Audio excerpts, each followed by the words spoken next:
sir sir যেহেতু আপোনাৰ সংবাদমেল দি থকাৰ সময়তে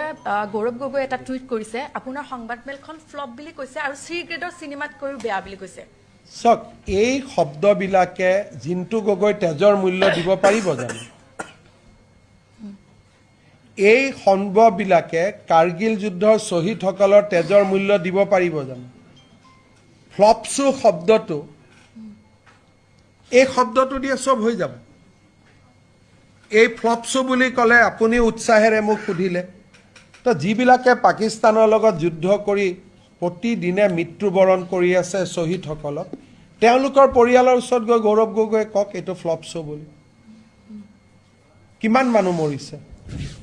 পাকিস্তানৰ লগত যুদ্ধত অসম আৰু ভাৰতীয় সেনা কিমান মৰিছে দ্য নাম্বাৰ উইল বি মোৰ দেন লাখ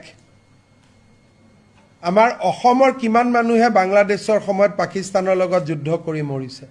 তেওঁলোকৰ পৰিয়ালৰ আগত গৈ কওক এখন ফ্লপছু বুলি ময়ো যাম কালি পাকিস্তান আহি কম ফ্লপছু আপুনিও যাওক ইজ ইট এ আনচাৰ এই আনচাৰটোৱে কি বুজাইছে যে তহঁতি মোক একো কৰিব নোৱাৰ মই বুঢ়া আঙুলি দেখুৱাই আছো কাক বুঢ়া আঙুলি দেখুৱাইছে শ্বহীদসকলক সেনাবাহিনী যোনে ডেইলি মৃত্যুবৰণ কৰি আছে এইটো আমাক ফ্লপছু কোৱা নাই তেওঁলোকক কৈ আছে